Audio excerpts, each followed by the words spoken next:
New York City delivery tips way down, way down. Uber and Deliveroo or is owned by DoorDash now, involved in human trafficking. Shootout at Walgreens involving a DoorDasher. Waymo finally getting regulated and quickly too. Uber problems mounting everywhere. Right on the other side.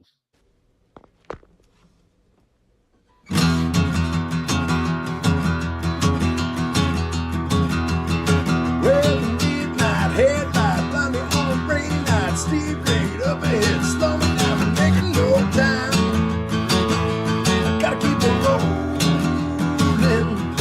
Rolls a windshield wipers, slapping out the tempo, break the broken rhythm with the song on the radio. I gotta keep it rolling. Ooh, I'm driving my life away.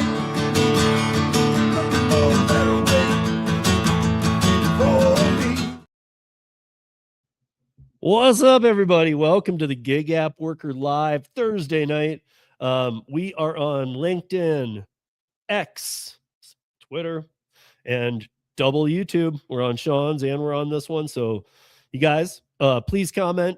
LinkedIn folks, until further notice, just put your comments underneath the video. That's what I've been seeing people doing. And I've been replying to them. Some of the comments have been great. The live comments, I checked it in the text field. It does open. So you might think you're sending something through, but it's not working. And StreamYard confirmed that today. I feel like everything I talk about with StreamYard it's not working, but we're getting on it. But that's beside the point. First off, you guys, Sean, CO ride guy. I'm not even proud of it anymore because I know it. I know it like the back of my hand. I'm not doing anything big by saying it. But check him out. Give him a sub. Give him. I don't even care anymore. People, oh, that's not a cool thing to do to say. I don't care. You know what? Like, what's wrong with saying like? It's free. Comment if you have a comment. Absolutely. Don't just comment to be whatever. But what's wrong with me saying, hey, give him a like and a follow and a sub? And I don't know. For a long time, I followed all those rules, and now I'm like going, wait a minute, who taught me this dumbass shit? What's wrong with promoting your stuff if it doesn't involve money? Or other people. Especially if like that's not your whole focus every minute, whatever. But thank you everybody for joining. I'm going to come over here and check it out from the delayed StreamYard app. By the way, I do have my YouTube open. Sean might have his, and then Twitter coming through, but like sometimes they come through to the StreamYards thing a little slower than we prefer. So we're gonna go medium wide. Ooh, big. How's that? There we go. You went large last week. I know, but should it be like this? Yeah, probably. That's better because we have images that drop in the middle. So, okay. What's up, Brian? He says first. We've done this for years. What's up, Brian? And then it's $1 an hour. Second, and he says, wait, there it is. Do I win something? Oh, I thought you were saying. Okay, I got it.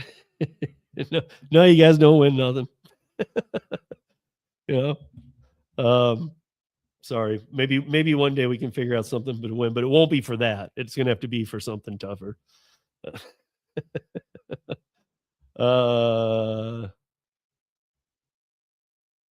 Sue in the house, Traveler in the house, and I know Traveler's on his way back to New York. Traveler, safe travels. I know you still have a long leg ahead of you, and I guess you ended up in Tennessee. I talked to you today, and he's been jamming the miles out, that's for sure. Hope you had your Gridwise or your Stride or something on tracking those miles. Dude, I had a long delivery, man. Like,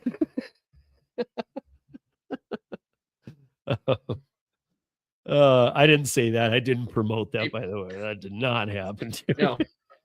You can't rate off 3,800 miles, even if you take somebody a stick of gum. Well, Actually, technically, you might Maybe. be able to, but I'm not saying it. James, woodworking. How you doing? And who else do we got in here? What's up, Joe? Amy, what's up? And awesome, Amy. Traveler. Yep, we got you guys all in here, and yeah. So it's all up on the board too, but here we go.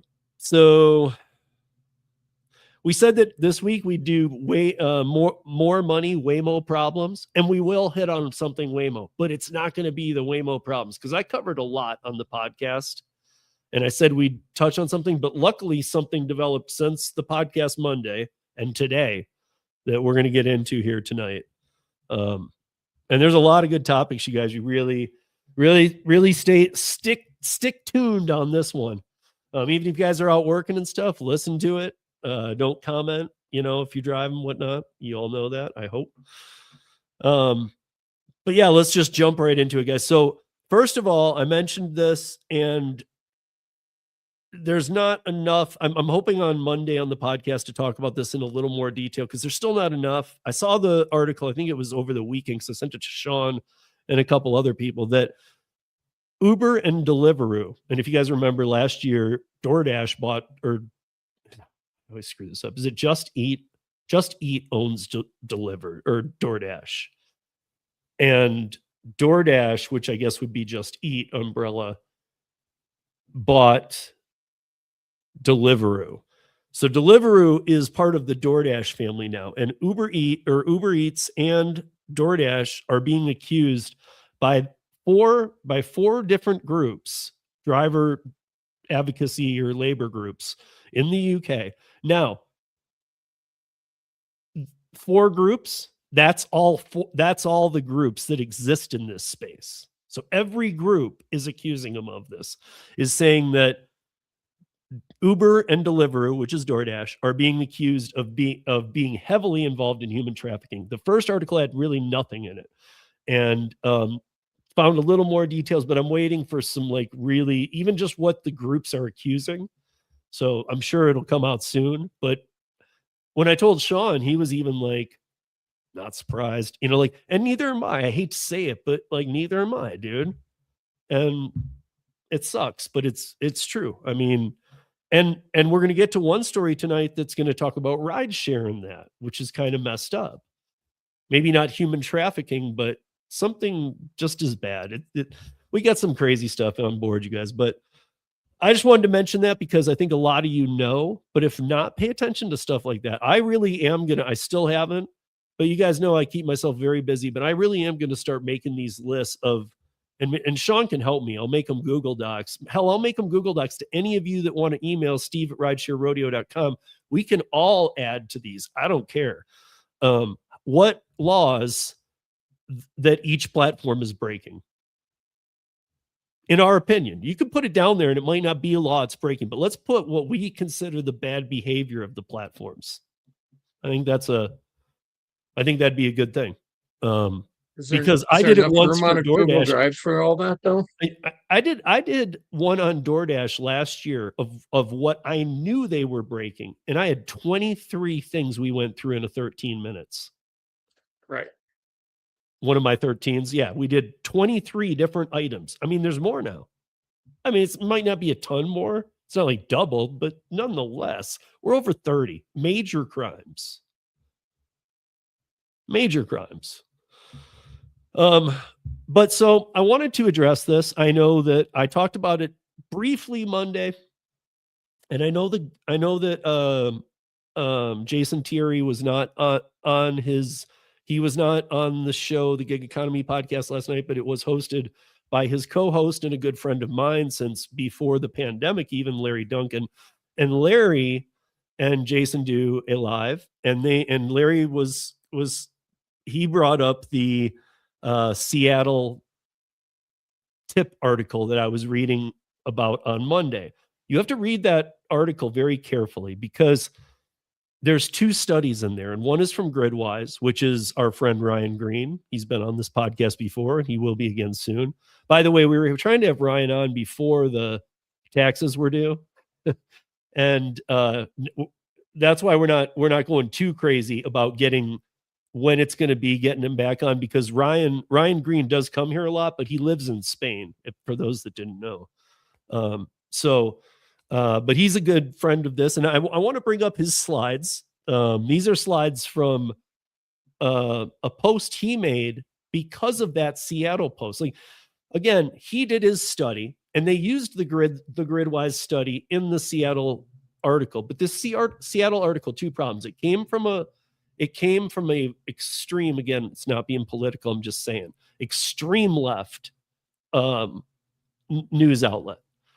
And they're in the pockets, or they're direct players with the Seattle City Council, which is who put pay up legislation in place. So this article was written with a major bias. GridWise had 100 times the data points to use for this, than easily, if not more, than the OLW or whatever it did, the Seattle group that did it. They're like, what? And they even mentioned GridWise. They said, GridWise said this, we're saying this, but they didn't mention the numbers like you should in a comparison like that. Like, our sample size was like 20, theirs was 20,000. Like, it was amazing to me, because it was a flip. And that's why I mentioned the Gig Economy podcast. They report on a lot of stuff too, but they read this article and took it for its meaning. And that's the kind of thing that worries me, because the article that most of the articles out there, you got to dig for the real ones. And also I just had Hakeem on not too long ago. I know other drivers in Seattle. It is not going well. They lost well over half of the drivers the first year. They've lost then more since. They're down to like 30% of the drivers they had at the end of 2023, when the 2024 law went in, or I'm sorry, 2025 law went in. Yeah, 2024 January, and then the 2 years since. So they're down that much. And the study that they claim says, well, now they're making more. Well, let's look at this, because I took the slides, and I think that we should all take a read on this, because okay, so this is from LinkedIn. This, if you see the publisher who wrote it, Ryan Green, the CEO of GridWise, and this he had already wrote the article. He had already produced his findings from the app. Now he is. Hold on, let's see if I can spread us a little more. There we go. Oh, wait, that's the one that moves Sean behind. Okay. You can hide me, that's okay.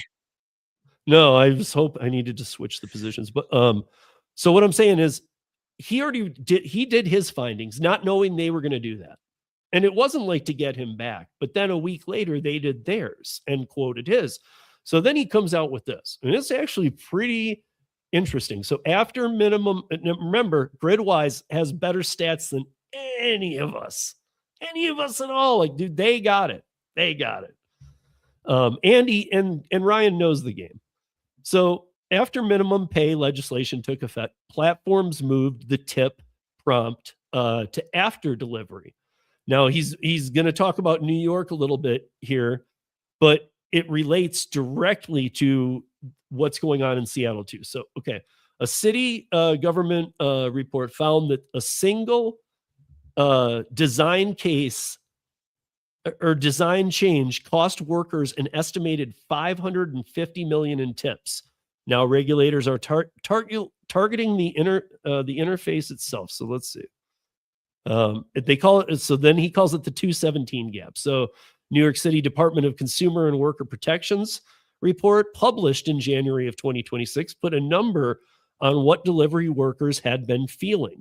Uber Eats and DoorDash suppressed an estimated $550 million in tips by changing a single design when the tip prompt shows up. Apps that prompt at checkout average $2.17 per delivery in tips. Apps that prompt after average 76 cents on the tip. New York City's minimum pay rule took effect in December of 2023. Guaranteeing at least $17.96 per hour before tips, rising to $19.56 in April and $21.44 in April of last year, 2025. The law set a wage floor. It said nothing about tip prompting.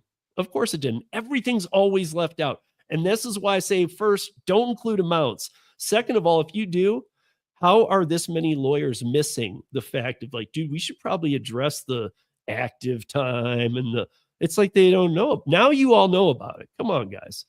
But so they're saying after enforcement began, both platforms moved tipping to post checkout. Because there was nothing in there. Of course they did. If they hadn't, I wouldn't have been shocked if they just removed it. Maybe in New York City and maybe in Seattle too.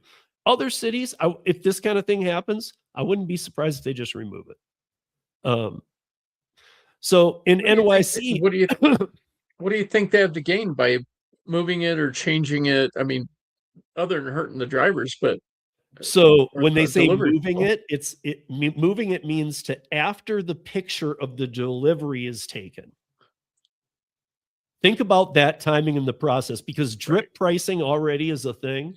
So drip pricing means they slow the algorithm down to make each screen, oh my God, when is this thing going to be over? And then when you finally see the amount, well, they've had to jack up the customer's price. So that amount looks like a lot more. Most customers close the app once the food arrives. Right. And the next time they'll open it will be the next time they use it. But nonetheless, even if let's say that right away it said your food has arrived and it said, please tip. I still think a lot of people would choose no tip, even tippers, because they're paying a lot more. But in New York City, the share of Uber Eats orders that included a tip fell from roughly 87% before the rule to 57%. So I think we're proving the point, even though we know closing the app might get you not to do it. Basically, 30% of people in New York City stopped tipping. And again, this is Ryan's data. So this is 87% of people using or tipping. Now 50%, 57% are tipping. So it's like they were tippers. They were tippers. Now they're not. In Dallas, Chicago, and Los Angeles, where no similar regulation exists, tipping stayed above 85%. And I'm going to show you guys in a second here. So if we take a look at this, I'm going to read it too. So according to the DCW report, the drop translated to about $5,800 less per worker per year in New York. Now, I know that you guys can't see the words, so I'm going to zoom in on something. See where at the end of all these lines it says the names, but you can't see it. I'm going to zoom in on that, but I want you to see the blue and the red lines here and the huge drop in December 2023 and the other one in January 2024 when both these went into effect. Now, the blue one comes right back up, and there's a reason for that, but then it went right back down. Now, look, they're in the same place. I want to show you guys something. So here's the zoomed in. Dallas, Chicago, Los Angeles, nationwide, they're pretty much, I'm not saying it's good, bad, whatever. I'm just saying that they're pretty much in line to where they had been. Look at Seattle, New York. They are at 65% of the tipping where they were. Look at this. And look at that dramatic drop. Literally, legislation hits and boom, it's gone. Wow. So New York City's answer to those findings is a new law that specifically targets the interface. Delivery apps must now be present. The tip option at or before checkout with minimum suggested tip of 10% of the order value. A federal judge ruled the challenge wasn't strong enough to pause the law. So Seattle followed the same cycle. Minimum pay legislation passed. Gridwise analytics data showed the tipping incidence rate on Uber Eats orders in Seattle dropped from 88% to 50%. 38% drop on that one at its lowest point and before a partial recovery. But then the Carnegie Mellon one is the one that the city council who passed this and who most of the members want it gone now. There's a member each city operates different. There's a member who's holding up any revotes on this. And that kind of thing happens. So, but they all passed it in the beginning. Now they realize it's horrible, even the ones who passed it. But that Carnegie Mellon study is saying that they found that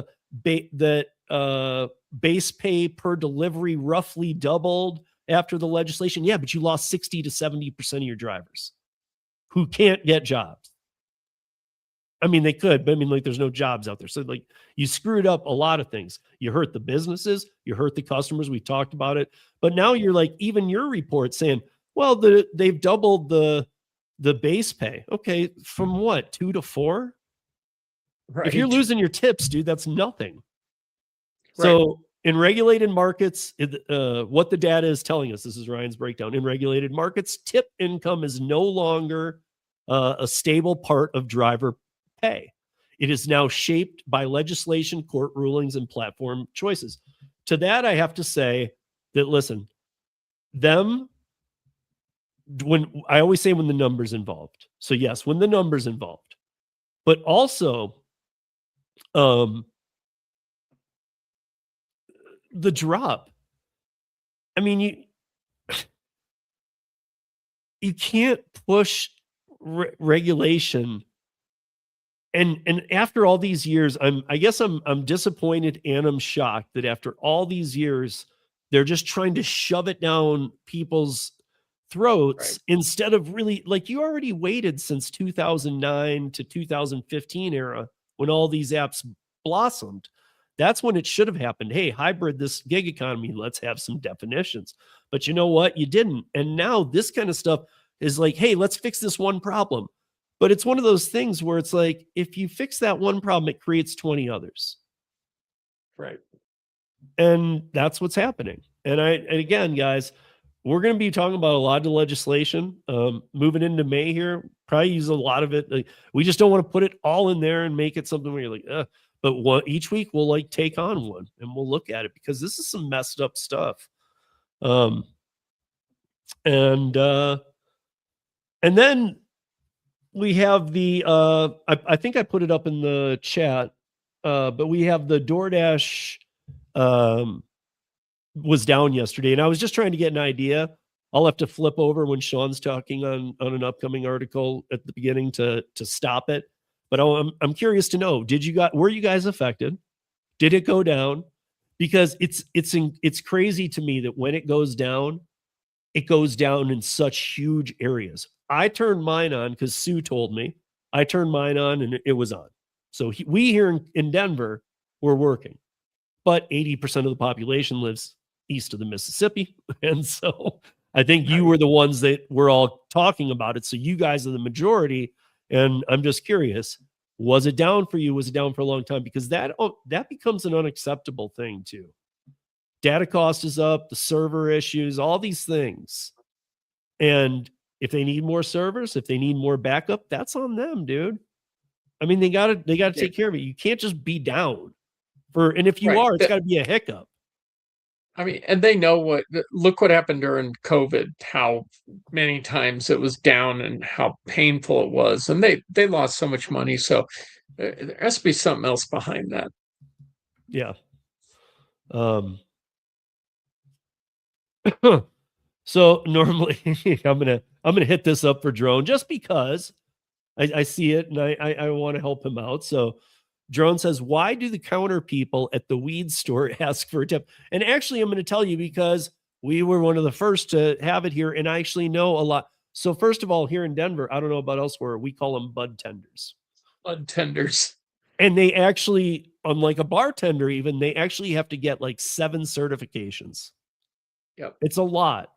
And there was a boom here for a long time that actually lasted all the way to the pandemic and then reboomed at the pandemic. But now it's died off again because the economy's hurting. But you have to tip because those people are like, it's like a waiter or a bartender at a restaurant working for server pay, server hourly wage, and not getting tipped. They came into that field knowing the zone was 25 to 40 an hour kind of thing.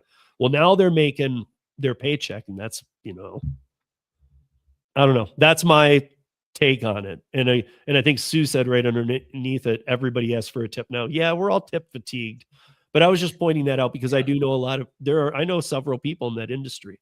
In fact, I have a few friends who work for one of the bigger ones out here, and they are working on their aquaponics department, which is some really interesting stuff. So, but yeah, even with pre-orders, I don't know, man, how much you'd have to, I don't tip on anything. If I'm picking it up, I mean, if I'm not having a service, no. I don't know. think, and I'm with you on that, Steve. And, I mean, if they just put it out there all the time, well, eventually, there might be some people that are going to tip, but yeah, with the pre-order or anything like that. But as Steve said, yeah, these people are experts in their field. They really are. They know a whole lot about all the different cannabinoids and all that stuff, Yeah. and can really help people, with what they're looking And for. especially on the medical side, they need more certifications. Right.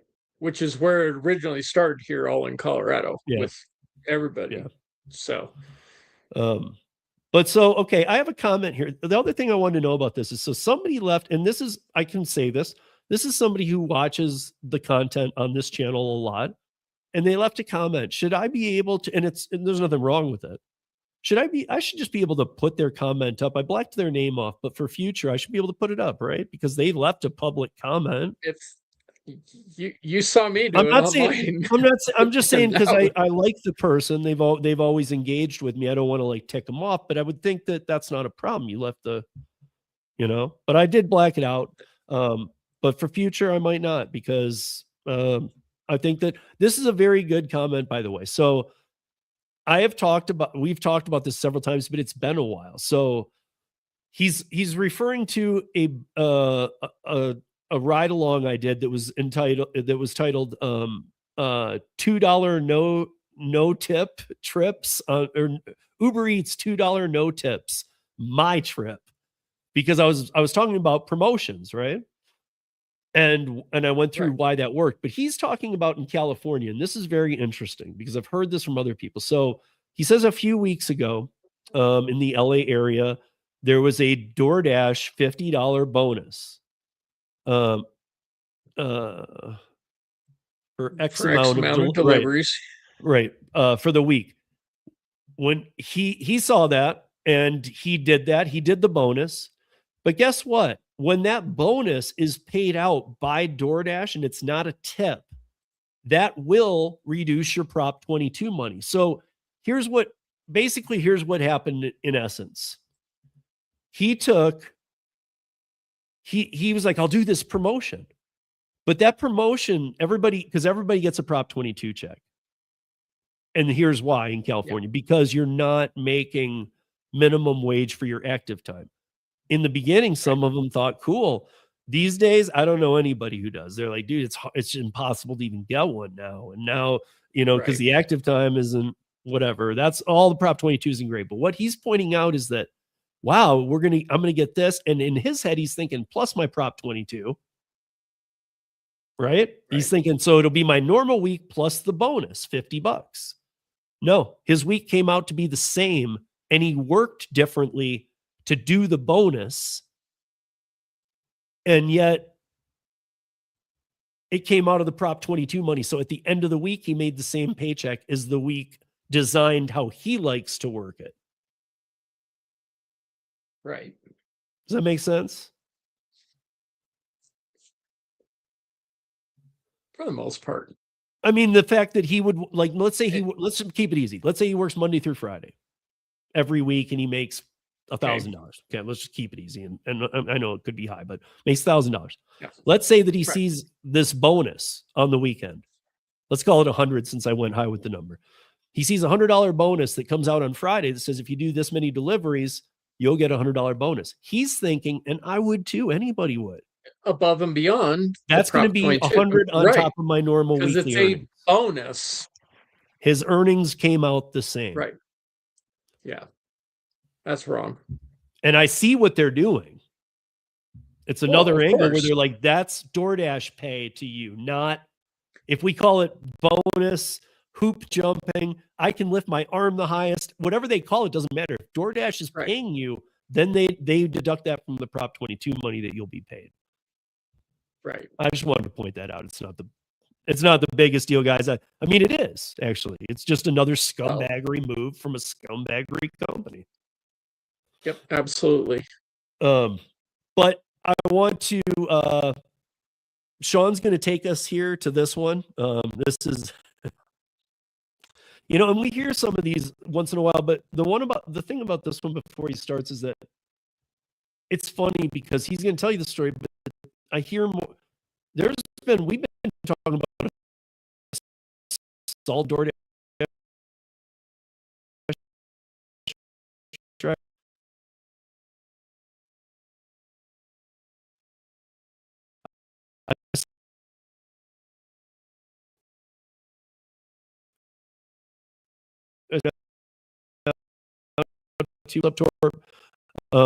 but he had asked in Sean's live on Tuesday, is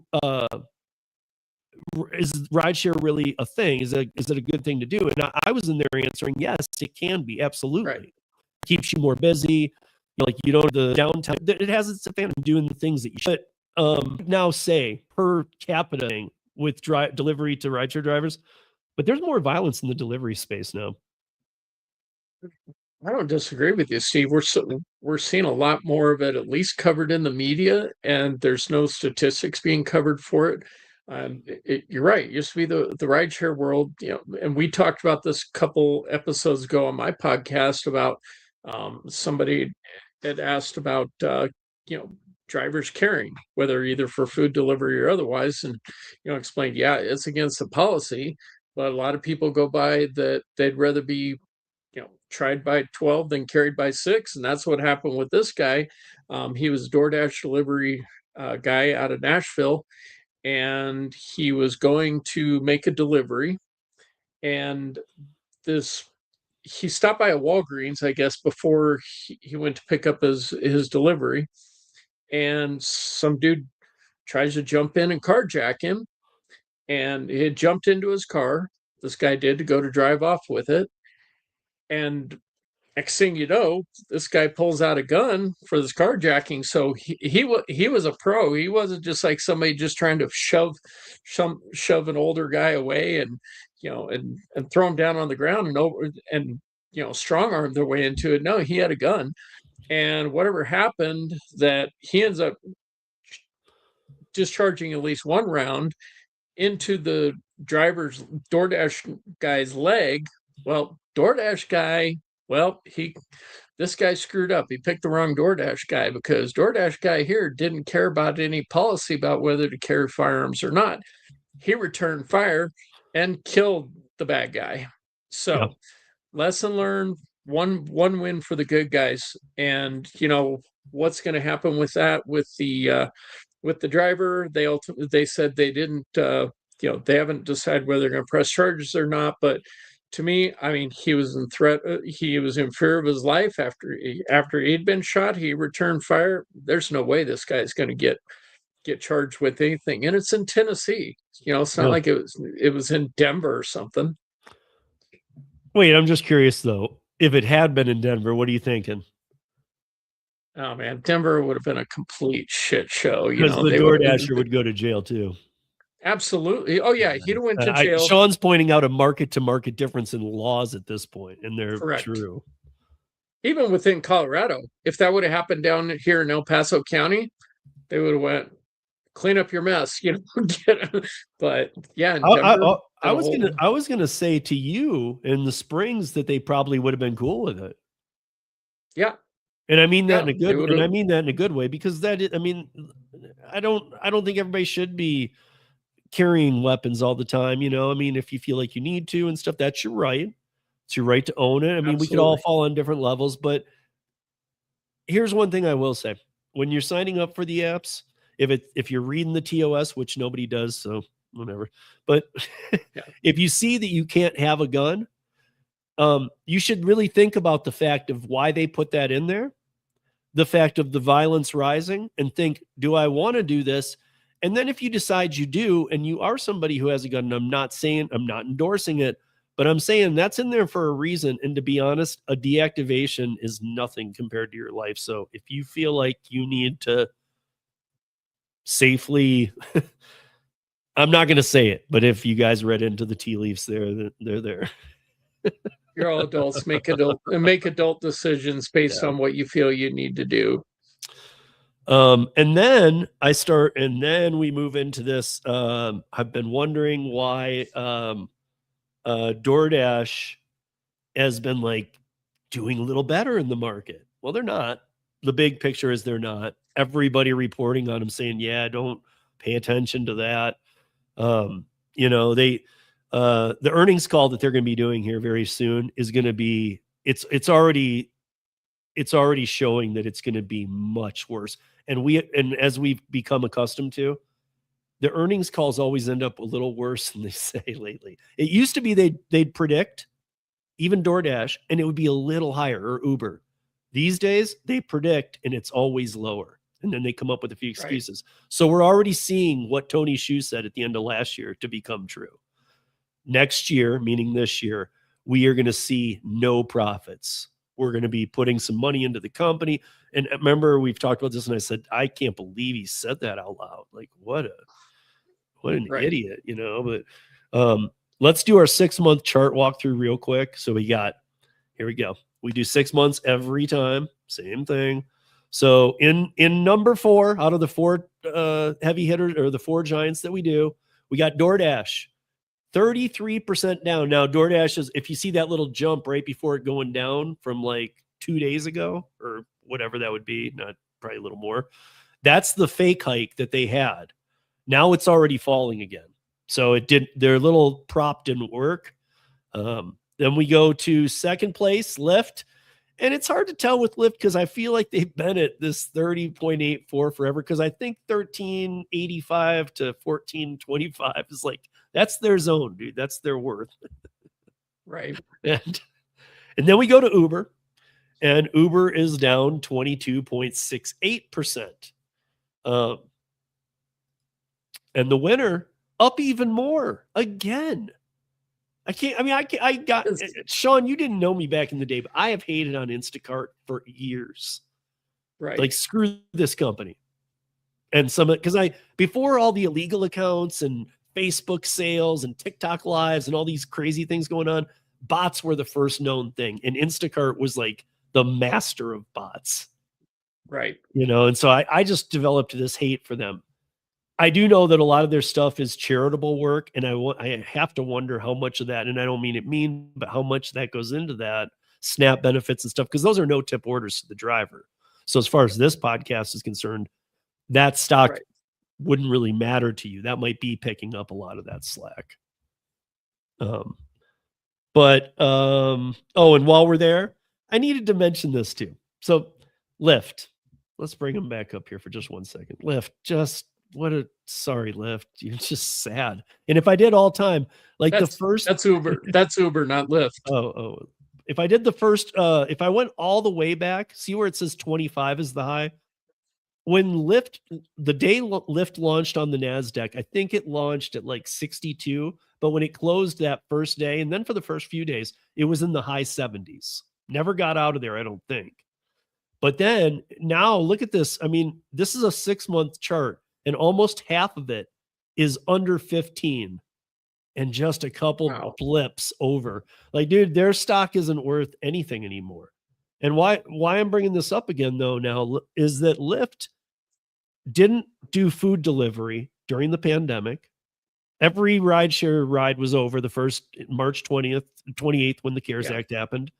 And they didn't even bother. We did a couple things on them, like looking into delivery companies, but they were all these weird things that never happened. They used to be in Canada. Now they're not. So their global expansion never happened. I remember this company, and I couldn't believe I saw an article on it. Does anybody remember ever me talking about a rideshare company called GETT? It's called Get. It's It was a No. lot bigger than it was. Lyft, and it's a lot. It's 55 million. But Lyft, it's not a lot though. When we were talking about what these companies acquire and throw away and all this. But Lyft bought Get for $55 million straight out, like they own them. And I was thinking, this happened this week. I was thinking, how did Lyft buy anything? That's kind of what I was wondering. I mean, if your stock is $14, dude, how are you taking on? And by the way, Get is in Europe.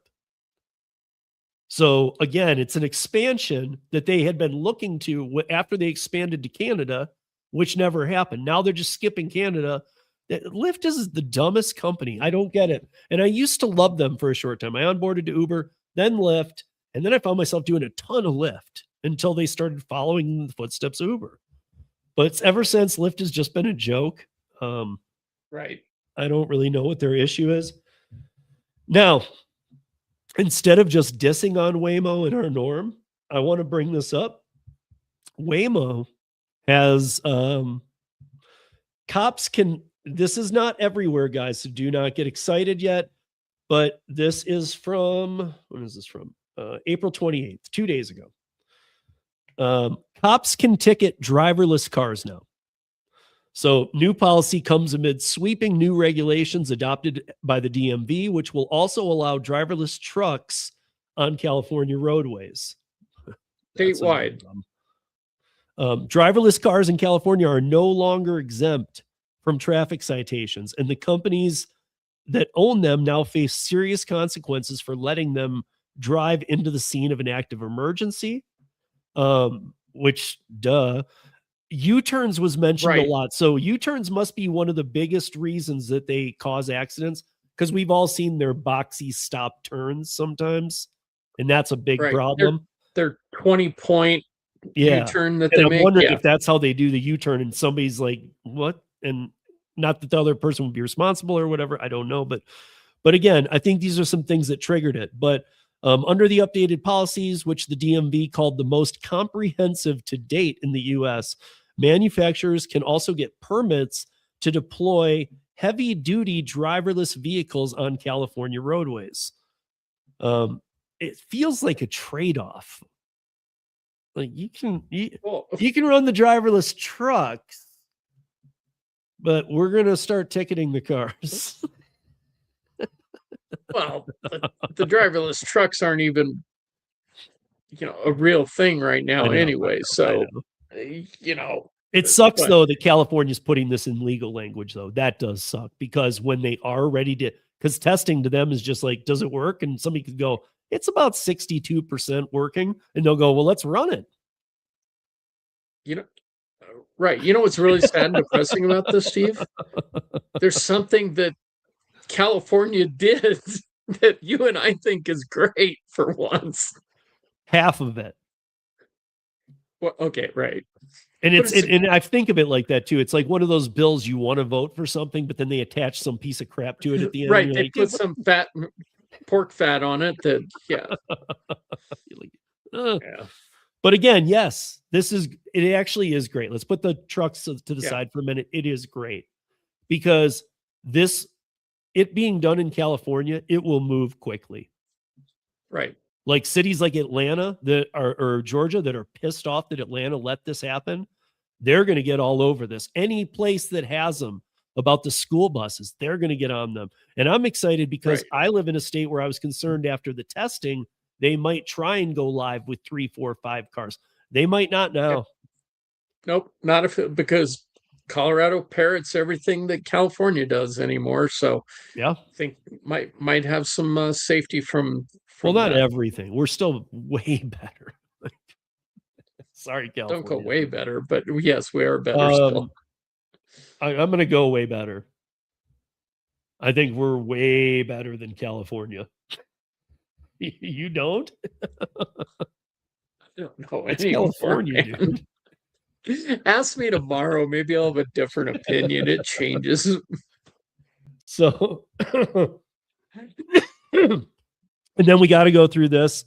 We got some really good bangers coming up, you guys. But So this is listen to the title of this very carefully. Wilford jeez. Brimley was so much cooler than Jenny Wilford. And you heard me, Jenny Wilford. Wilford Brimley was so much cooler than Jenny Wilford. Okay. Now I'm going to make that make sense, maybe. I think so. So Sean talked about on his podcast the law that is trying to be rebooted by Jenny Wilford, who was supposedly sexually assaulted. And I say that because it was never proven. So every time she's quoted in an article, it's like she was sexually assaulted. Okay, actually, that's never proven. The guy never got his day in court. We don't know. Were you? Or I mean, I'm not trying to call her out on that. I just think that she should watch her wording. Because as we saw even in North Carolina, touching the inner thigh of a woman only qualified as something, not a full sexual assault. So we don't really know what happened here. Nonetheless, she was the one that tried to put the cameras in. And you guys know we have legislation that I have hard worked on. This was one I hard fought against. And this is the one where they used my podcast on the floor. Well, it's probably going to be used again because now that bill's back and she's sponsoring it again.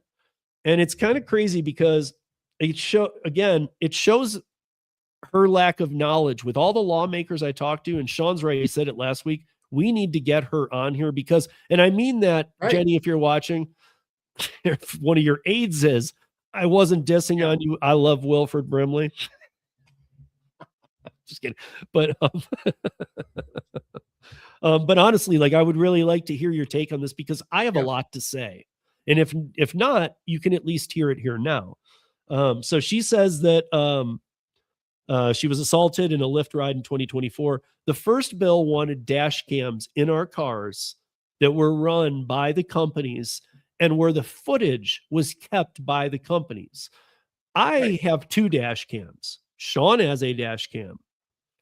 Sue has a dash cam now, hopefully in use. It doesn't work if it's in the box, Sue. Right.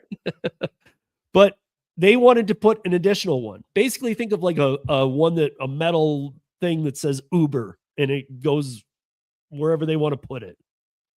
First of all, it's going to miss things. We already know it's Uber or Lyft. They're going to lose data. They're going to say, we need this data packet. We had an incident. And then they're going to contact these companies and they're going to go, that one got corrupted. I don't know. Like there's going to be, I mean, first, that's why I have my own. I don't care. Like, and I wouldn't have done this in the first place, but she still wants to push this. And I'm not going to go through, I won't read the whole article, but it's considered a rideshare safety bill to cut down on this. So here's the problem though. She's trying it again with a new bill introduced on Monday that seeks to increase requirements for drivers' background checks. First of all, she wants them done every 6 months. If we're having if you're having a background check and you're committing a crime every 3-4 months, you're like, cool, I cleared that one, and you're not going to clear the next. We have a major problem. So like, and I mean that in our elected officials. If they think that every 6 months makes any sense, that's stupid. That's overburdensome on the platforms, on everybody, Steve. That's a stupid. Tell me one industry that does background checks that often. And here's one of the questions to the Jenny Wilford assistants or herself. And I mean this. Why wouldn't you have requested just one good background check like should be done in every other state, but with a fingerprint for rideshare? We've talked about that. Why wouldn't you do that? Correct. Why would you say, let's run checker every 6 months? It doesn't work. And if you're not familiar with that, please come on here because we'll explain it doesn't work. I've worked with checker very deeply and it doesn't work. And so why wouldn't you in the bill? Yeah. Wording go in the with bill a new doesn't change anything the way it is now. It's going to be the same crappy background checks. And actually it even gets worse though, because now the other way it was that you were going to have to opt out of the dash cam, and that if you did that, you'd only be placed with people who took the time to opt out. So if a passenger just skipped it, they were auto opted in. You might not get any rides. So Right. that's how that first bill looked. Now she's saying everybody must opt in. Nobody's going to opt in. Nobody's going to opt in. Yeah, in the bill, I read that it has to be that both the driver and the And customer, passenger, yes. yep, have to opt in. Okay, well, Yep. fine. If I opt out, what does that mean to me as a driver? Because I don't trust the data, and they're putting a whole lot of burden on the PUC to make a lot of decisions where we're asking all these questions, Steve, about, well, where's the data stored? Who has access? Who's going to access it? Wonder what terms did they have to access it? They're deflecting all this and just saying, well, the PUC has like a year after the law passes to be able to make those determinations. No, bullshit. I want to know now. Yeah. Yeah. And I mean, to be fair, in the last session round with this, the companies fought it as they do, and the legislator was pushing for it. But this is where I'm going to show you how much I can cross a party line as an independent.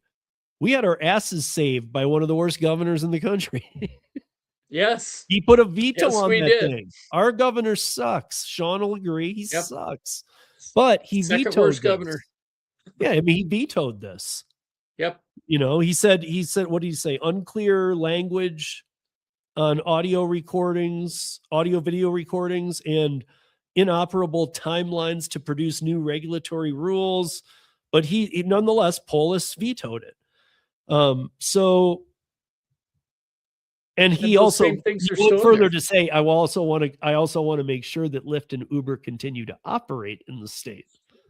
Right. And so obviously he knew, and I bet you part of his campaign is funded, but nonetheless, he did the right thing. But so I just wanted to bring up the one thing that she said was a big deal here. She says that, okay, while the bill largely mirrors the proposal last year, there are some changes. This has really pissed me off.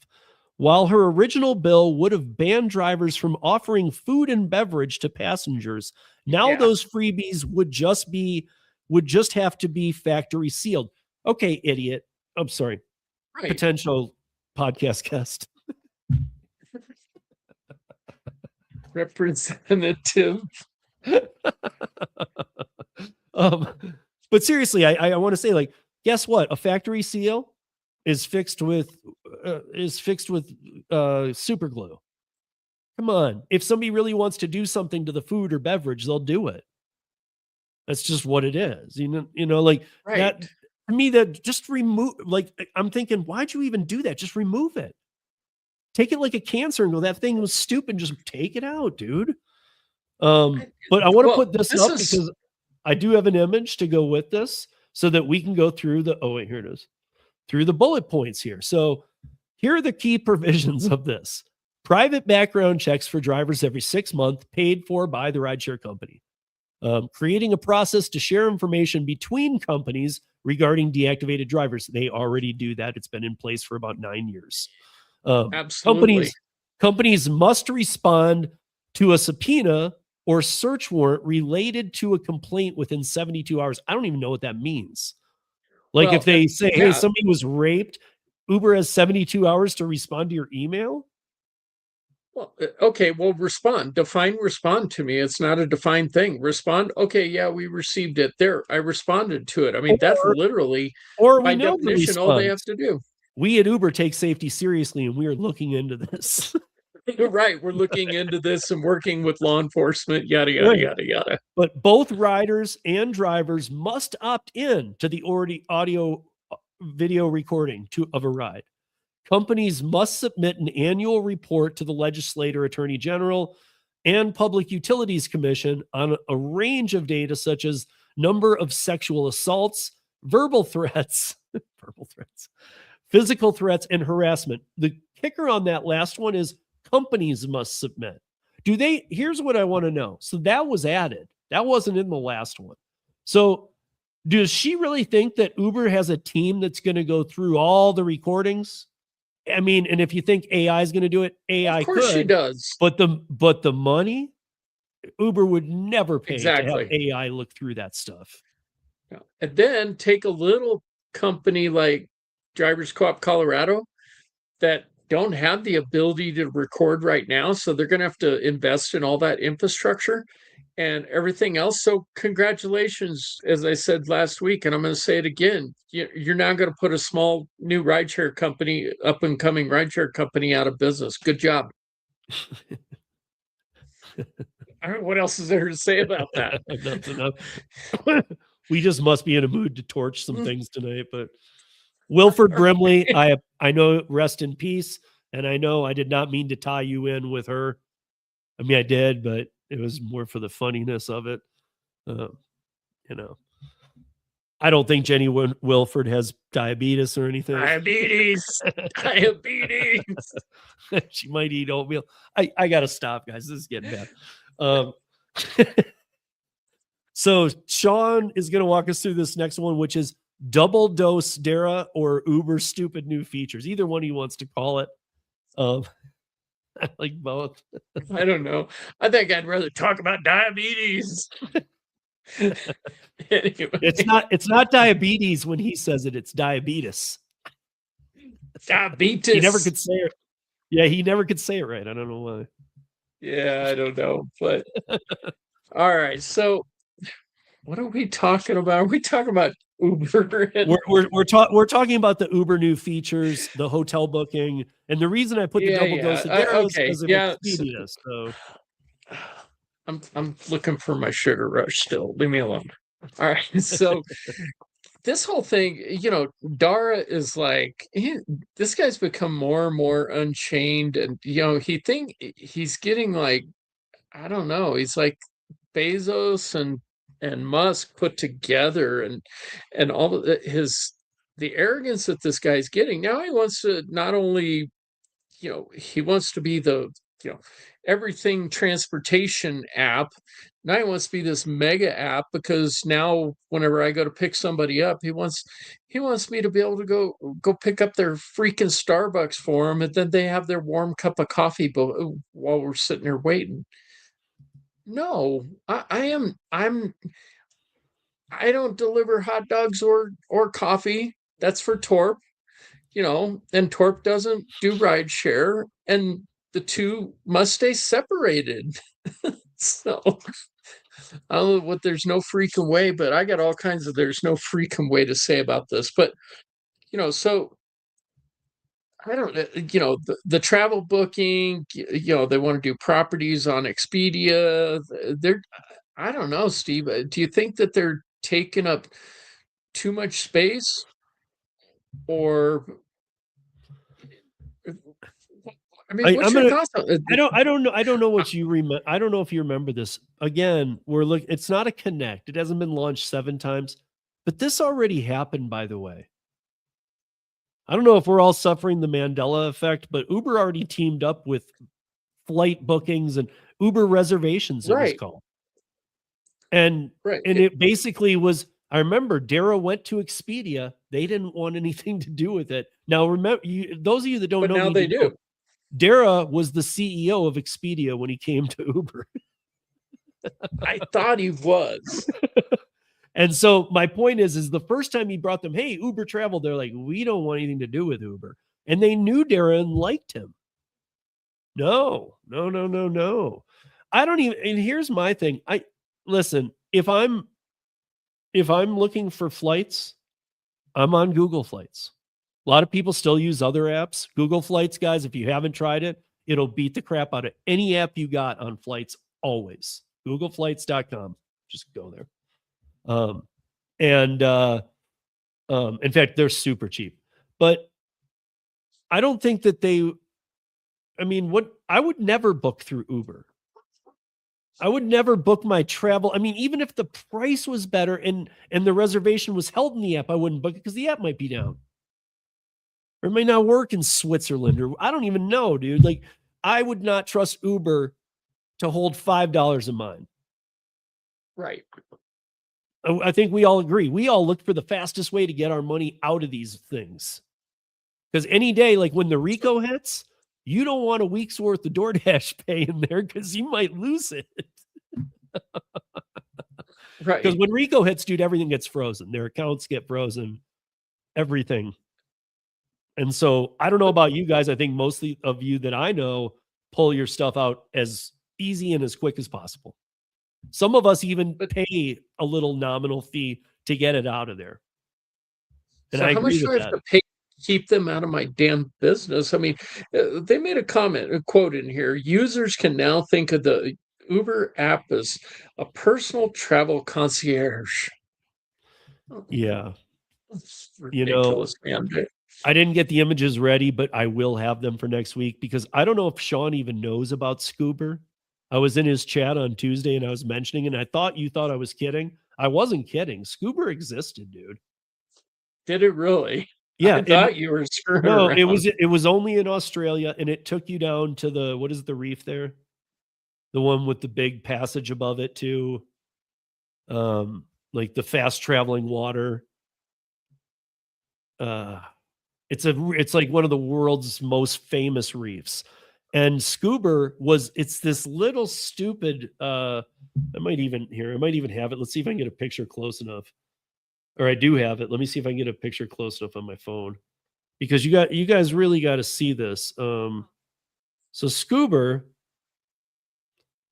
first of all, is a major joke. Yeah, here they are. Okay, so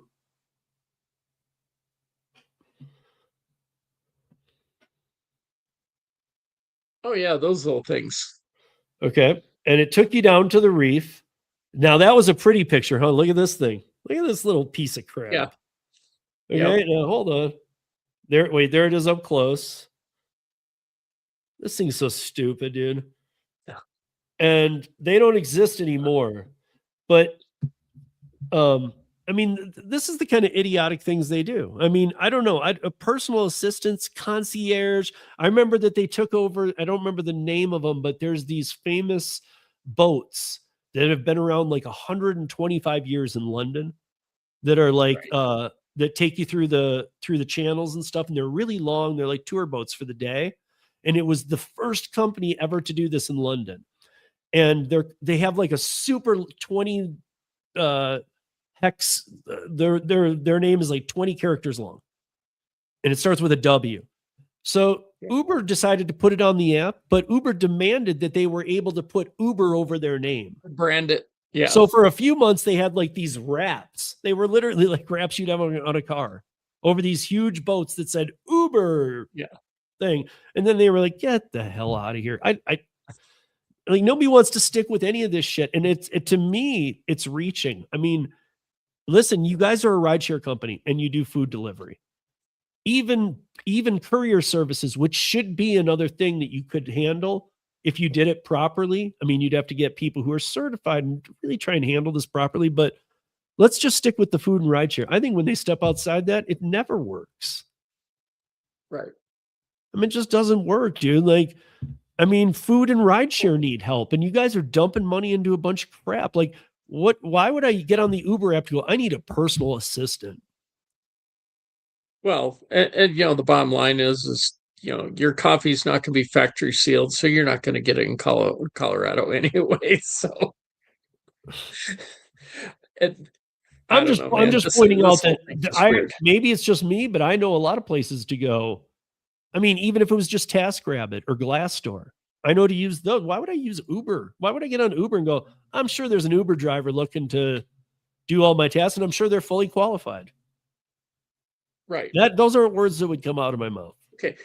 And okay, let's step back for a minute. If they paid me enough, sure. But what am I going to get? My 12 cents a minute for standing waiting there in the freaking Starbucks? The Great Barrier Reef. There we go. Standing at Starbucks, I'll get my 12 cents a minute for my $7.80 an hour for sitting there standing around waiting for somebody else's coffee. This feature is only going to be available in Uber Black or Uber Black SUV. So we know these guys that are making the money that they are really want to stand in front of stand at a Starbucks waiting to get somebody's coffee for them. And then they're going to have like shop for me features, because like, they're just out of their lane, man. But they're always out of their lane. Well, true. I mean, the features on there are just ridiculous. Remember when they were even doing I know they do it elsewhere too, but it's not on my app anymore here in town. You can't we have the Denver train. It's become, you're lucky to live if you go down to a Rockies game from where I live to down there. That used to be like this really nice train inside. It's destroyed. Yep. It looks like Washington, D.C. So, right. and there's a good light, and there's a lot of violence on it too, is what I'm saying. Right. Well, no, Uber's wanting to go back to that too. They're trying to revive that of getting train tickets and bus tickets, and they want to be the transportation and just the mega app all together. So, Sean, before I get into this last one, which is absolutely horrible, because I've got guys, we had an if time thing, but we're going to run out. But we have some really good. I got some algorithm story. I got a story on the woman with cocaine Sean talked about, and we're going to talk about it, but in a different way next week. And also, there's some train your robots to replace you. And I'll real quickly note this. There are companies paying you to wear a head camera, and you tilt it at the angle they need it at for tasks. And they pay you 25. Some of them pay up to 35 an hour to wash your own dishes. They're trying. They need the camera on your hands. So they're trying to see how humans wash a dish, and then try and transfer that over to and admittedly in here, they say they're selling it to robotics companies. We'll get into that next week. But finishing up with Uber here, you've got this. Things happen, but Uber driver, $6,100 worth of medical bills after being punched by a customer. Yeah. So, yeah, man, this lady, so she's out of Kansas City, Wendy Wheaton, and the whole thing is on. She had a dash cam. See, good to have a dash cam, y'all. And she goes through this, picks this lady up, and first thing, guess apparently this starts happening is she just starts throwing stuff as Wendy described. It didn't show it on the video that I saw, where this lady just starts throwing stuff in the car. Sounds like she was trying to use Wendy as a U-Haul or something. I don't know. But anyway, so Wendy is just a part-time Uber driver. She has her daytime job. She goes through and does this on the weekend for extra cash, probably trying to help make ends meet. And so this lady goes in, she starts throwing stuff in there. And then the next thing she does is demands that she takes her to a different place than her destination. Now, to me, I'm almost kind of getting this vibe of, is there some kind of domestic situation going on? So maybe the passenger's a little stressed or something, and somebody else ordered the ride, and then she doesn't want to be dropped off at the same location, because she's got all of her belongings and stuff. So don't know what's going on. But the lady really, when you start listening to some of the sound bites that was in the article that I saw, that it's just another freaking entitled passenger. It's not some lady in distress that needs help or whatever. And so she tells her, no, you got to change it in the app. And the lady's like, well, you are paid for it, so it doesn't matter. See you, traveler. You have a good one, brother. And so then she tries to confirm the lady's who she is and asks for a PIN number. Lady can't give her the right freaking PIN number. Now, as a side note, Steve, this is starting to become a regular problem, this PIN thing. Yeah. Are they making the PINs hard for people to find? And I've seen them because I've had passengers either don't speak English or whatever show me on their phone, or they don't even know where to find it. It's there, but it could be a little more visible, particularly for something that's so. I think Uber and Lyft. You guys got to do a better job with these pins. Say but my this name. lady was in. Yeah, say my name, say my pin. But here's part of the problem, Sean. I think you'll understand this too. It's very easy to get tricked there too. Like, put in the pin. hey, the pin's not coming through, or it's not working. Hey, just show me it. Right. And then they show it to you, type it. Because they're Right. not thinking, dude. They're not thinking, no, this is security. They've been drinking. They're like, all right, yeah, I don't know Right. why I'm entering it right. Well, it's not doing it, dude. Can you just show me here? Right. I mean, it's so, I guess I'm pointing out these stupid things where if you allow human error, that's going to be a high percentage to, you're going to get it. Right. Right. And that's what they're asking for with this.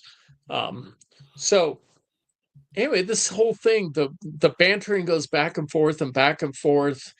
And, eventually there turns into a scuffle and the passenger smacks Wendy in the eye, hits the orbital socket. Okay. And so then Wendy gets out of her car, and then finally the other lady gets out of the car, and then she, interestingly enough, apparently gets into another vehicle that was a stranger. So again, who knows really what the hell was going on with this? But now, so Wendy's injured. She goes to the ER. Doctor says, okay, we want to do a MRI on you because with the orbital socket, it's pretty easy to get some significant injuries there. So, I'm sure they wanted to look at her, everything under the sun with that. And so now Wendy has a $6,100 bill, and Uber, this is Uber, right? Yeah. Oh. Isn't doing anything to help her. Yep. They're just ignoring her. And then also, it gets better. They're ignoring the cops too. So for 2 weeks, this poor lady's been trying to figure out what's going on. And the detective finally called her back and said, sorry, but Uber says they won't give us any information without a search warrant. So now she's out $6,100. They can't track down the person that committed this offense against her. And so, yeah. And wait, good job, Uber. Do we know what happened with the dash cam footage? It's on there. She I still know, has so that dash cam footage. Why don't they, haven't the cops, can't we show that to the cops? Well, yes, but they have to have suspect information. I mean, they probably find her on a flock camera. They have to probably find her on a flock camera. And you're assuming that this ride was ordered for this lady. Remember, she couldn't find the pin. She couldn't do this, couldn't do that. Yep. I think it was probably a guest ride or something is going to be my guess. And so they're just not able to put the puzzle together right now. So this lady's again, guys, this is why we're going to build this list, because as you hear us every week, we're not just saying the same thing every week. We're adding to this damn list. Right. I mean, it's like, when does the act get cleaned up? There's a RICO case going, and in November, there's legislation being passed all over the place.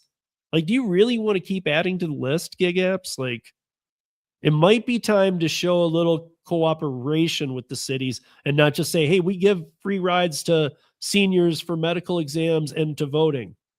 Yeah, we don't care anymore. We're going to actually go after you now. And that's what's happening. So to Uber's defense on this a little bit, but I'm not going to defend them, is that they actually have a safety team for law enforcement. Okay, and a lot of them are comprised with people that were former law enforcement or security experts and so on and so forth. And for some reason, there was a disconnect here, because they might have said we're not going to do it without a warrant, but they could have easily got that squared away. So Uber, do better working with your law enforcement.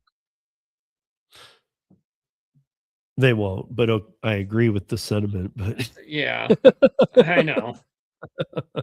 Doesn't mean I'm but here, still not okay, guys, ask. This was one of the first Uber teen incidents that got buried big time. There was a much nastier one that we talked about on the roundtable last year. If you guys remember that one, I hope we never. I'm sure we will, because when that case happens, we're gonna follow up with it. But this one happened too, and this is pretty messed up. So, a young woman. Now we're gonna, the way that it reads before I start this is, she was 15. She was 15 when this started. She was 16 when the incident occurred. So that was 3 years ago. It was right at the beginning of Uber teen kind of. So a young woman is suing Roblox, Discord, and Uber after a repeat predator used the platform to groom her when she was 15 years old, paying a driver to bring her from Indiana to his New Jersey home, where he kept her locked in a small, dank room and repeatedly raped her. The anonymous plaintiff, now 19, is accusing the video game platform Roblox and Discord, an online messaging platform, of ignoring warnings about her abductor's history of illicit behavior and failing to effectively block him from the apps. She is also alleging that Uber has failed to train its drivers on the risks of coordinating off-platform rides for minors. Jesus, is that where we, first of all, is that where we really are? Do we, I mean, like, just so she knows, because my thoughts, prayers, everything to your family. I'm sorry you went through that, but just so you know, there isn't a training that would help, because those people are going to be those people. They're doing that regardless. Right. And so it goes on to say, so it was filed Friday in the U.S., in Northern California, U.S. District Court. And it just froze up on me. Oh, there. A Roblox spokesperson disputed the claims and said that upon learning the predator's identity, it closed his account. Jesus Christ. So we closed the account, man.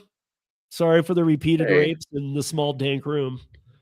And sorry we sent you to New Jersey. No offense, Sue. Gotta keep it a little loose. It closed his accounts and reported him to the National Center for Missing and Exploited Children. Our policies firmly prohibit any form of child exploitation, and we have multi-layered safety systems to help protect our users. We do not allow user-to-user image or video sharing, limit chat for younger users, and deploy 24/7 moderation and robust user reporting tools. While no system is perfect, we continue to evolve and strengthen our protections every day. Uber did not immediately respond to the post's request for comment.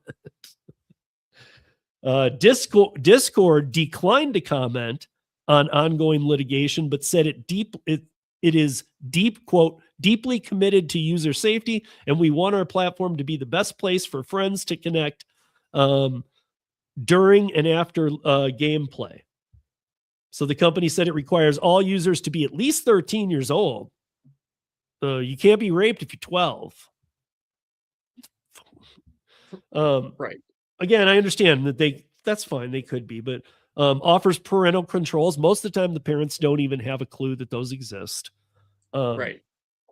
Advanced technology to remove content and prevent the spread of sexual exploitation. Months before the teen girl was kidnapped and raped, Roblox and Discord users sounded the alarm bells about a user named Dr. Rofatnik.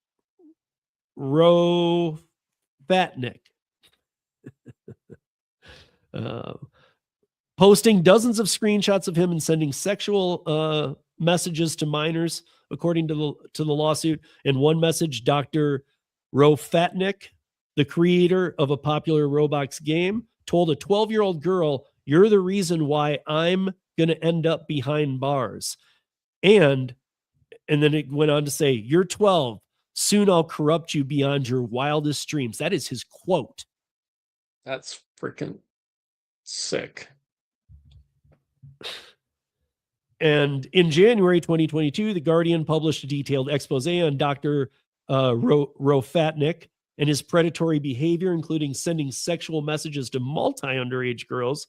Yet Roblox and Discord failed to conduct adequate investigations into the user, allowing him to skirt platform bans by remaking his accounts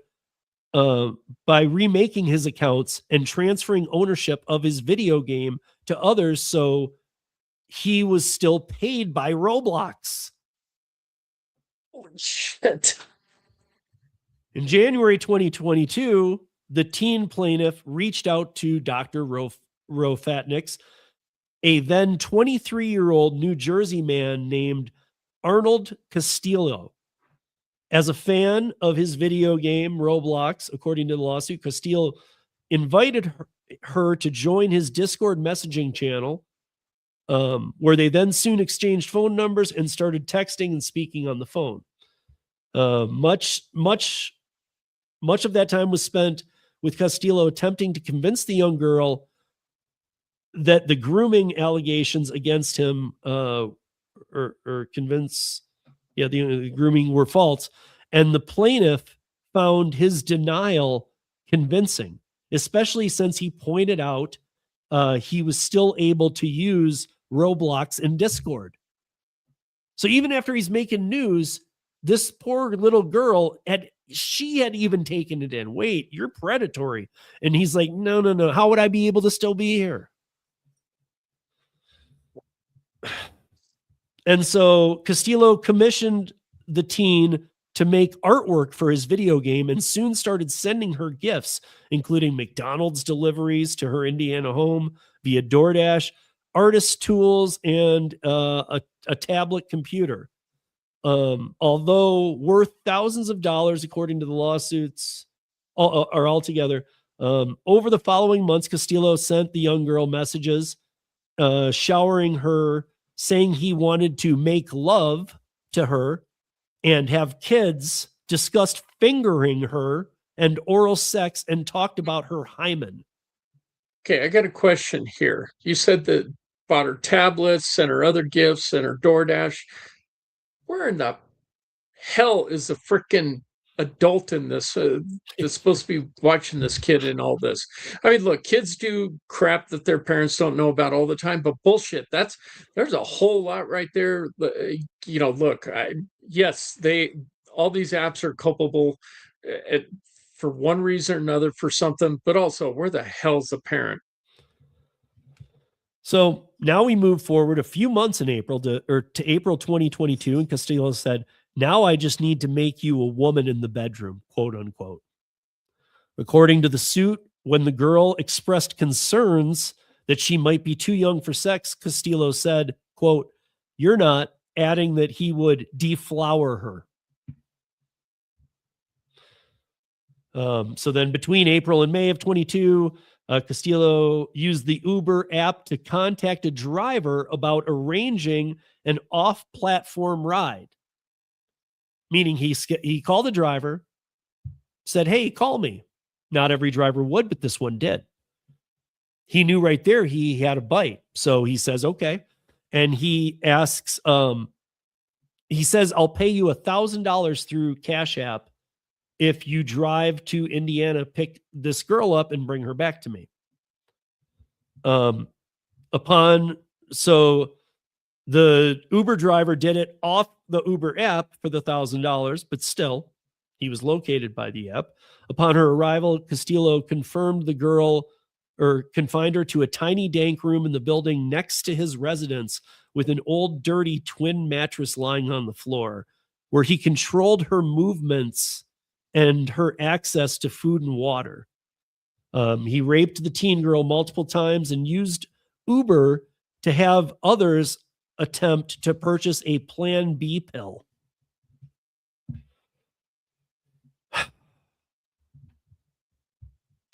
Law enforcement eventually found the girl, and after they linked a new login to her Instagram account to Castillo's address, where they found Castillo with 3 condoms on, immediately arrested him. He is serving 15-year sentence in federal prison after he pleaded guilty in 2023.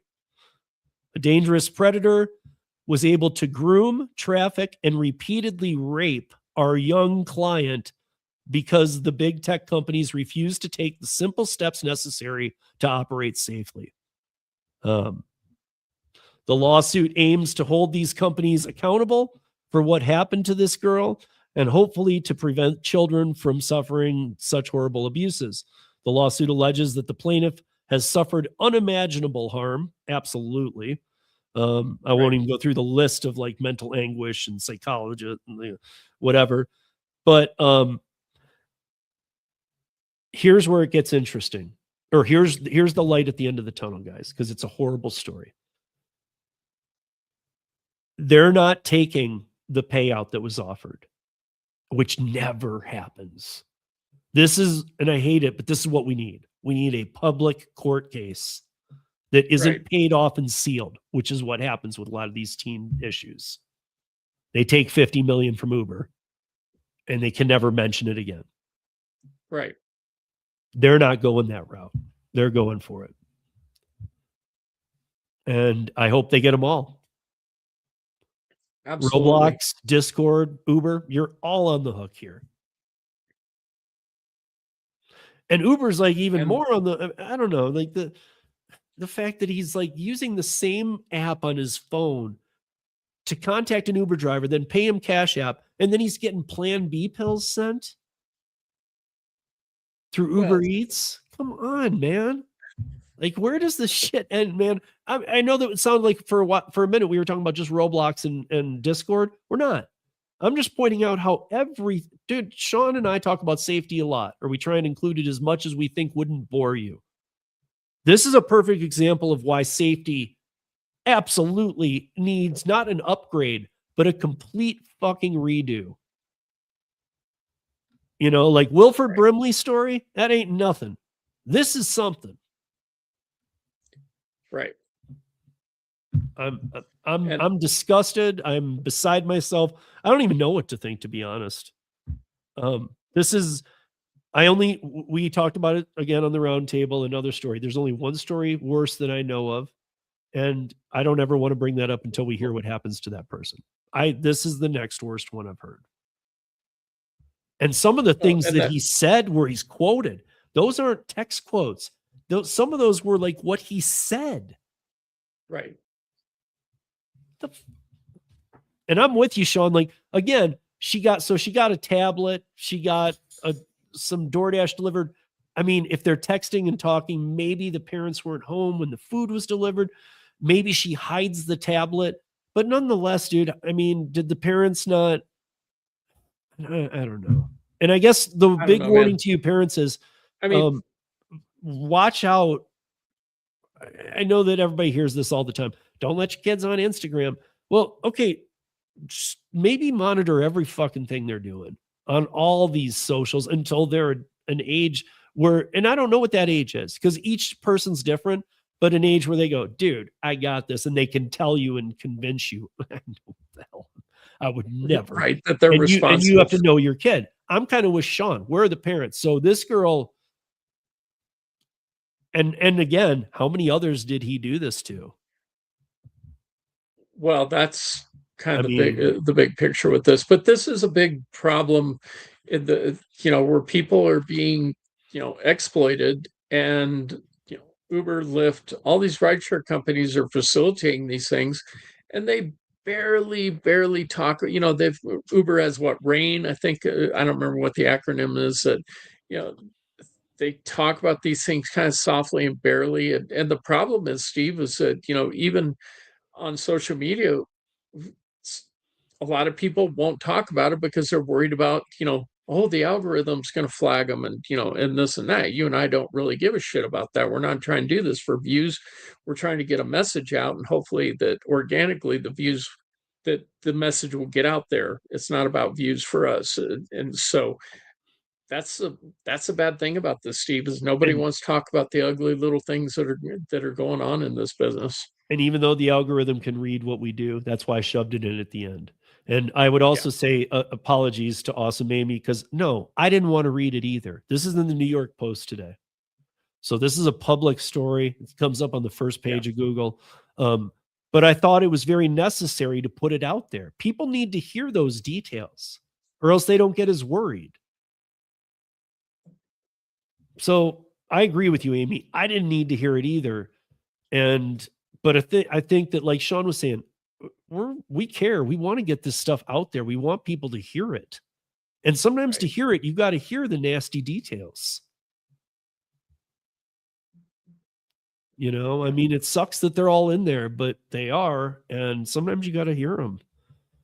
I mean, it's how can you not get involved as a lawmaker if your constituent is the parents? But they're not.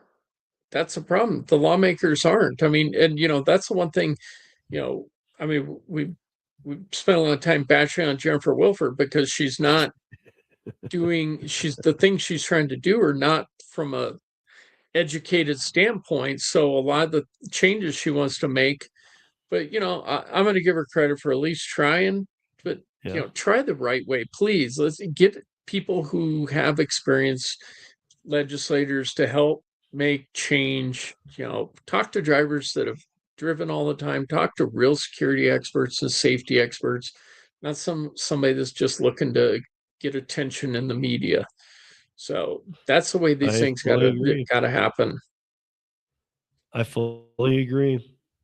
And guys, make sure to check out Sean's channel. You're already on, if you're on YouTube watching tonight, like at CO Ride Guy. It's real simple. And it's also down in the show notes. And check him out. With that said, we've gone way into overtime. You guys are going to be interested, by the way, in this article next week about the what I was saying about this money to do things. It is for anything. Like, I don't know if Torp is still here, but like fixing a car, you can do any task in the world pretty much, and they're going to pay you 25 to 35 an hour. Now, is it to end humanity and our ability to get jobs? Yes, but Probably. it's going to happen anyway. Right. Might as well capitalize on it while you can. Right. I mean, what is it called? Universal income's never going to be real, you guys. So like, might as well take advantage of the washing your dishes camera. But with that said, guys, check out Sean's channel. Sorry that a couple points in tonight got dark, but that's just how it is. That's just how it is. I mean, I try and keep it light when I do those, and we try and not squeeze in too many at a time so it's not making you guys throw up. That was a tough one, and I appreciate you guys sitting through it. Until next time, be safe, earn smart, and be good to each other, and be aware. And we'll see you next time. Peace.